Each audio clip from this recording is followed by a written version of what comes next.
Hello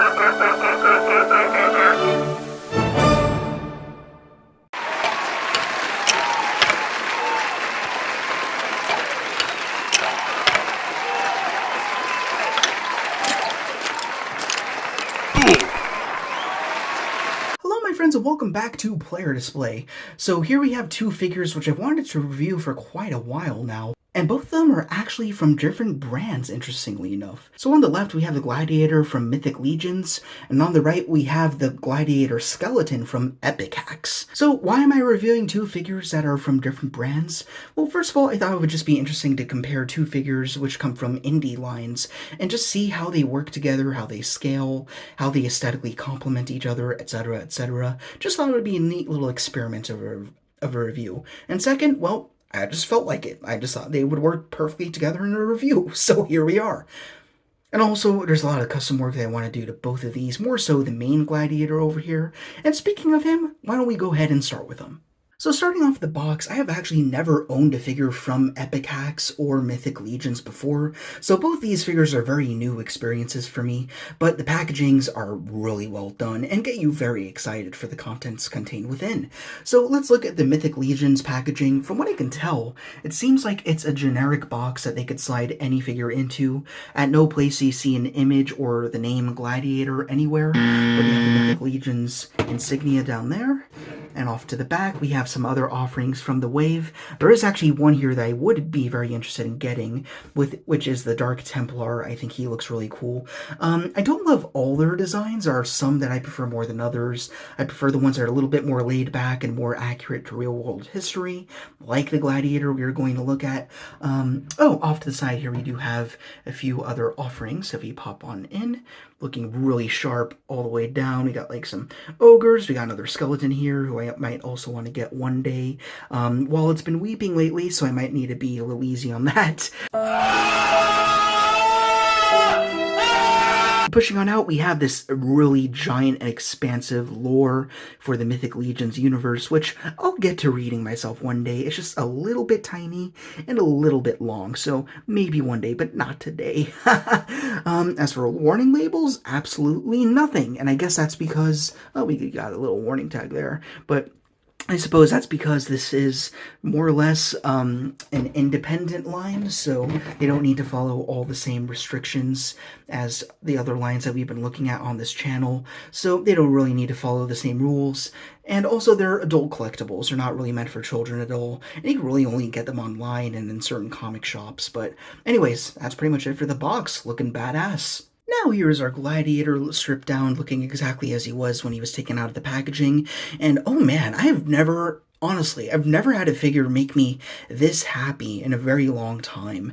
I don't know, there's just something about its minimalism and its faithfulness to real-world history that just makes me very excited. And also, I grew up on the Gladiator movie, so that's a very big part of my childhood. And this one's just very nostalgic. It feels really authentic. I just love this sculpt. And it's one of those cases where it looks like across Mythic Legions, they value the aesthetic of the figure over the articulation, so that means we have a lot more interesting sculpt here to look at. So I'm going to move a little quickly, but over here on the helmet, oh god damn it, I love what they did here. It is historically accurate, as is pretty much the rest of this figure. I really love the deep sunken in eye holes with absolutely no eyes there to be seen, just big black pits. I even love this little detail here where you got this slit going right over the left eye, and obviously you protected the eye underneath. Got this fin at the top, a little bit of a Boba Fett dent on the right, and also this fin protecting his neck down here. Off to the torso, we have just a bare exposed torso, and one of the downsides of this figure, although it's kind of an upside when you consider the purpose of Mythic Legions figures, which is to customize and kit bash, is the lack of paint overall on the armor pieces at least. But the same cannot be said for the torso and the flesh, which obviously has very good sculpted muscle tone, and these guys were very big and swole, so this isn't over-romanticized or anything. But it also does have a little bit of shading work to bring out the crease in the flesh. I love the asymmetry that they have with the veins, even here in the abs. It just looks absolutely beautiful. The arms are also different. On the right arm, we have one single van bracer. On the left, we also have that van bracer, but the entire arm is armored up. I mean, there you are. It's arm that's armored, I guess. That's where the name comes from. Really awesome looking hand down here, totally padded up, as is the crotchal region. We have more of a leather portion up here as a loin portion, I suppose. As for going around the waist, we have some more padding off to the hips, also going around the main waist, a little bit to protect his gladiator butt crack, and then there we go. We have some exposed thighs, and then we also have some armored up calves and bare feet. This figure is so cool to look at, and I'm really excited about custom painting him over the weekend. Gladiator also has a very solid amount of accessories to come with him. Again, also unpainted, but the sculpt really just sells these guys. So the first thing here we have is one single giant shoulder pauldron with a skull embossed on the side. I think that's a word, embossed. Have I used that right? I've never used that word in real life before. But anyways, you can go ahead and port this right onto the back of the figure. You can see there's a number of portholes on the back. You only need one with a single figure, but if you get multiple Mythic Legions figures, that's your opportunity to swap parts out and things like that. Again, I don't know how many I'll be buying. I'm very picky. I don't like the over-the-top designs as much. Again, I like the ones that are more laid back, more akin to real-world history, but yeah, you had that little peg, slot that right into that hole there, and it looks absolutely fantastic, builds out that profile a lot more, and then you can also articulate it, which is really good, so it gets out of the way of the arm, so you can move the arm up for some good swinging down attacks, which looks really solid. As for weapons, he has three. The first one he has is his sword. This might be the most romanticized piece of all the ones that we have here. Maybe the shoulder pauldron as well. But it's a really good looking sword. Again, needs some paint, but it looks really good regardless. You get this into his hand just fine. There we are. And of course, what good is a sword without a shield? And we have his hoplon right over here. I really love the sculpt work here. Very minimalistic. Maybe some damage would have served it well, but again, that's where some paints will come in handy. And then also has a grip here, looking really nicely wrapped. And this actually came separate from the main shield. All you need to do is simply peg it right in, and then there you are. As for getting it in the hand, very easy to do. Of course, you could have the two weapons swapped out, but there you are. Got the shield in his left, and then you got the sword in his right, and he looks absolutely remarkable. But there is one last accessory to show off here, but you might need both hands in order to wield it, as we also go ahead and pan out with the camera, and we have this very long staff, and this thing is huge, definitely taller than the main figure.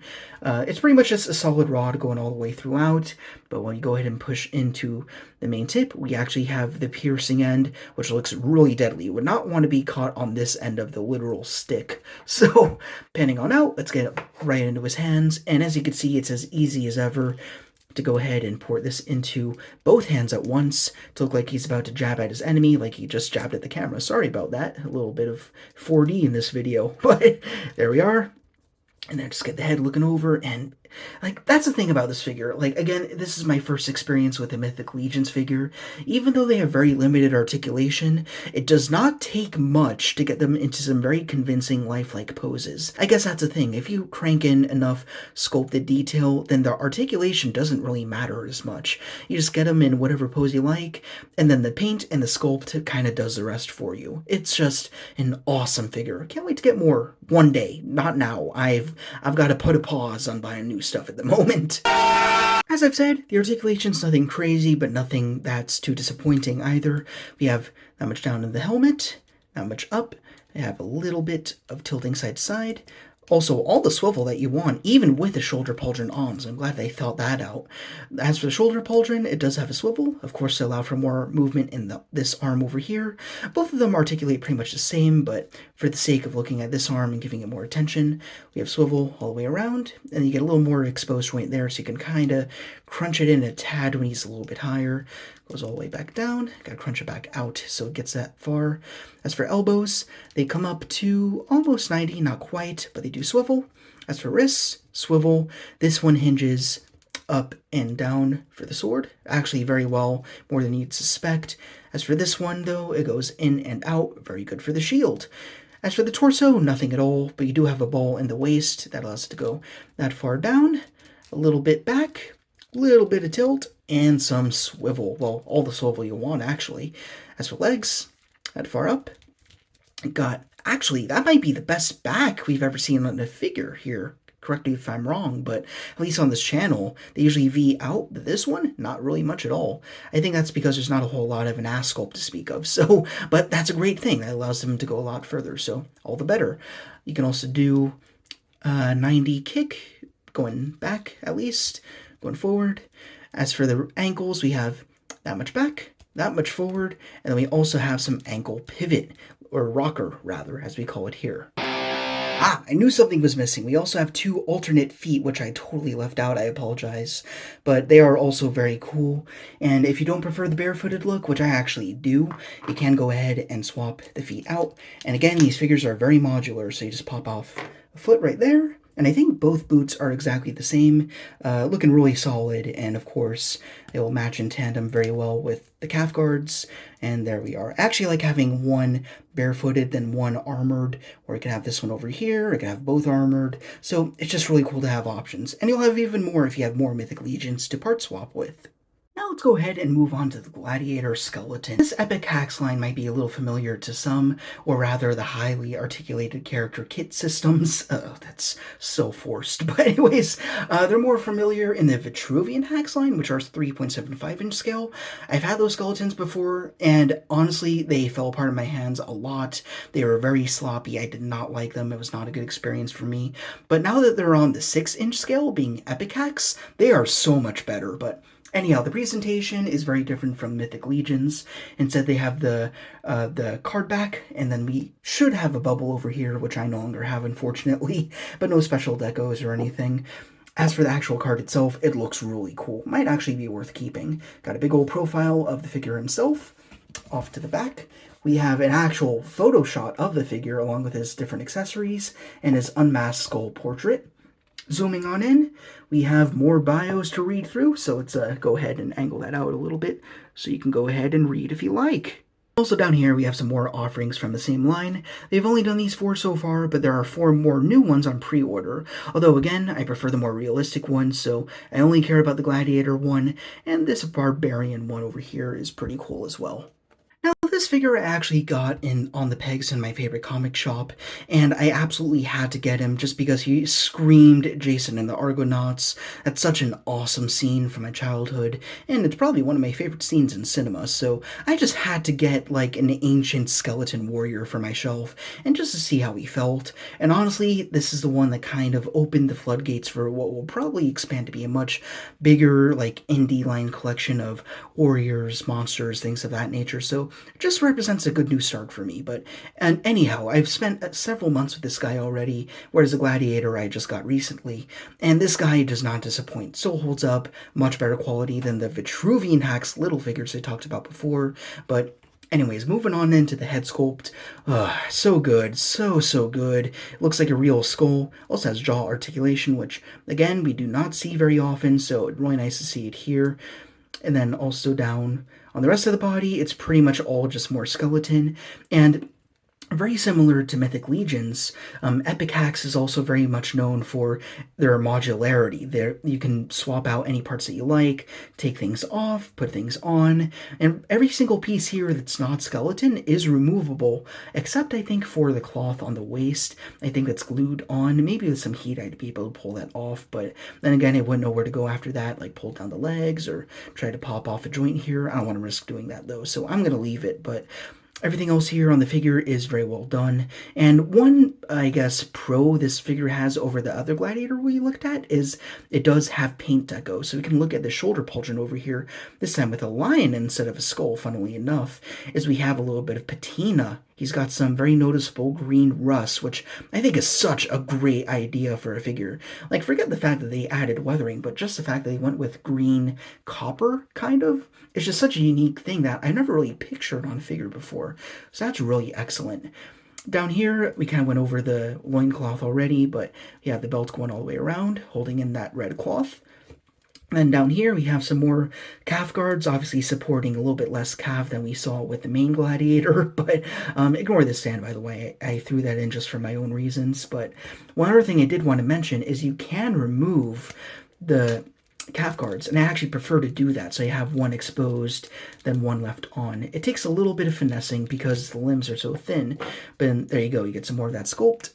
You can go ahead and pop that foot right back on, and then there we are again. Asymmetry, one of my favorite words on this channel, and I love that look a lot more.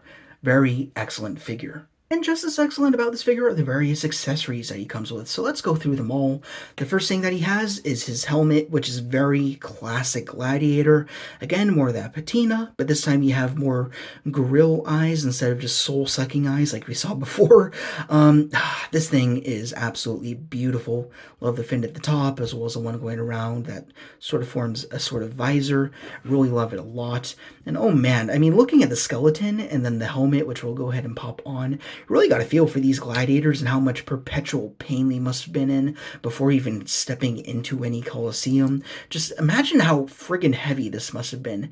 And then we see it on this little lanky skeleton. Ugh, God, it must have been really claustrophobic and terrifying.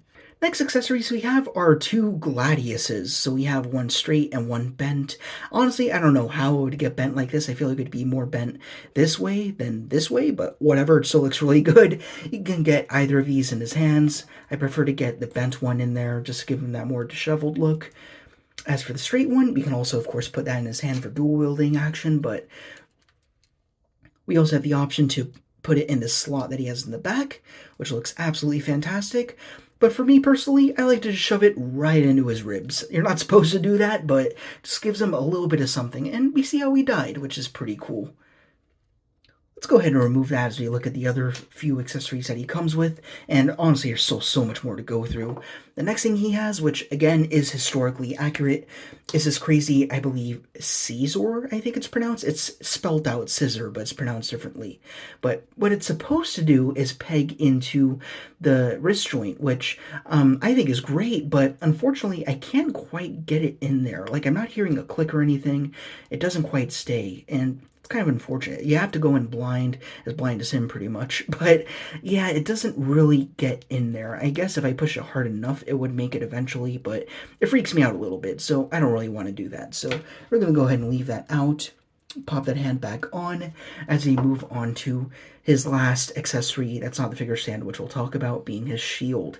So what you do here, first of all, it looks absolutely beautiful. Love the gold, love the silver there. The paintwork here is what should be on the Mythic Legions, but regardless, all you need to do is you have this little loop over here, which is split. So before you even go in there, you want to grip that main handle in there.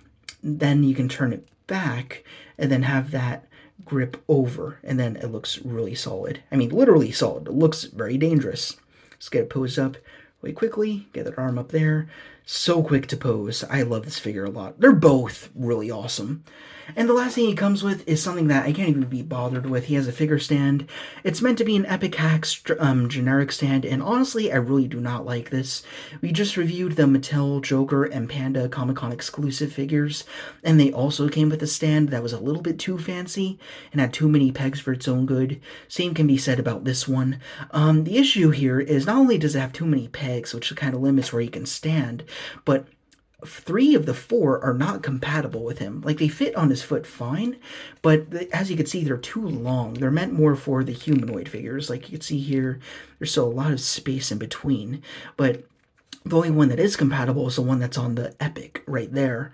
You can port that on pretty okay, and it does fit, but then you can't really use any of the other pegs as well, so it just doesn't match up too nicely. I mean, I guess you could put it on there, but then the foot would be hovering a bit. That's why I have that extra third-party one. That's a 3D printed one, by the way, to sort of support him. But now that I have that one, he stands up a little bit better. So there we are. There's a Gladiator skeleton. Articulation on this guy is absolutely ridiculous. So let's pop off everything as we go ahead and look at head articulation. Hold on a minute. Yeah, that is one issue that does happen with this figure at times. Oh my god, okay, this dude has some issues. Did you just encounter Steve from Minecraft? He is really in pieces here. Come on. The people are waiting here. Jeez. There we go. Once you get the teeth out, you can kind of use that as leverage to pull that all back out. And no worries about the jaw, it's just a hinge. You should be able to pop that. Oh, that's upside down. One. Maybe. We're getting there. I promise we'll get there. Alright, fine. Take the head off, then take the jaw, then take the jaw and pop it on. There we go. Okay. There we go. Now we can talk about articulation. So again, the jaw opens as much as it would realistically, so that's just fine. Not a whole... Actually, yeah, pretty good tilt. Swivel all the way 360. Down, up, very good. As for torso, nothing here, but we do have a little bit of swivel at that spine right in there. It's a little stiff, and honestly, you get more movement from down here at the waist, so that's a lot better. A little bit of tilt. Forward, you have a touch back. As for arms, whatever you want. It's pretty endless. You got swivel all the way around. As for elbows, they come to 90. As for the wrists, kind of like McFarlane, you got in, out, or up and down, whatever is your pleasure. As for legs, they don't kick forward a ton, actually more so than I'd expect. They go that far forward, that far back. Knees are double jointed. They come up to all the way back. Actually, it's only double joint we see on neither of these figures. Down to the ankles, we have back, forward, and rocker. Amazing figure, a little bit frail. I mean, it takes some work to get him into the poses you want, but he really is outstanding. I love this guy oh so much. Great army builder. Now off to size comparisons we go. These guys are both meant for the 6-inch scale, so as you can see, they size just fine with the Marvel Legends Bombastic Bagman Target exclusive, but they don't size up as well with NECA's RoboCop. This is the ultimate re-release variant. But then panning over here, this is a figure that I'll probably have them shelved with. We have my highly repainted Coup Model Toys Snow-Capped Ice Wolf from, well, Coup Model. And of course, when we reviewed this figure, he had a lot of issues, and he didn't have issues per se, but there were things I wanted to do with him to make him a little bit more interesting, and I fully repainted him, and now he matches up with these guys a lot better. I just gotta repaint the Gladiator, and then that should be a good 3-way battle, looking really awesome. But naturally, no heart is fulfilled without Star Wars The Black Series, Mechamuck! Hey there, dude, you okay? Lucius is safe. I don't know who Lucius is. What? I'm confused. Wait, where'd you go? I didn't get that reference. Where the fuck are you going? I freaking love Gladiators. I mean, especially the Gladiator movie, but pretty much all of them live the same story. You have kind of a nobody who's thrust into this arena for various reasons. They're either a war criminal, a slave, or they just want to hop in for glory and money. And then they either live or die, and then they can either succeed and then earn their freedom, or they can die a horrible, bloody mess. And I just love how raw and disgusting that is. It's just, the Gladiator perfectly represents how turbulent and unethical the times were back then. But then as for the Skeleton Gladiator, he's just a lot of fun. Especially if you love Jason and the Argonauts, any Harryhausen flick, this figure really does pull you into that. That's the only reason why I wish you could remove the tunic. That way you could have a tried and true skeleton from that film. It's that close to being a perfect generic skeleton figure, but regardless, the things he comes with really do pimp him out. Both of them are so much fun. Again, I'm cross-branding here, but they work so well together. They look like they come from the same house. The details are there, the sculpt is excellent on both of them. One needs more paint than the other, but the sculpt work across both is fantastic. I have absolutely no regrets or anything with these figures. Again, this guy's unpainted, but for me, I see that more as a model kit that's already kind of started up. Like, even if he was painted, I'd probably want to throw in some of my own creative license anyways. So, that being said, both of them... very good. I really hope they do more Gladiator figures, because really there's not a lot of them. They're more focused on the medieval times, or the more fantastical monsters and creatures, which is fine and all, but again, I prefer things that are a little bit more grounded, and these guys definitely fit the bill for me. Both really good, highly recommend them, very affordable, and just very good value for your money in terms of sculpt, articulation, accessories, and just overall shelf presence. They're fantastic. So if you were entertained, then please, as per usual, be sure to like, comment, And subscribe. or I will inject a dose of hallucinogens so you may finally see things from our point of view. Quite retro, isn't it? Thank you guys very much for watching, rock on, and I will see you all later. Do you like movies about gladiators? You ever seen a grown man naked?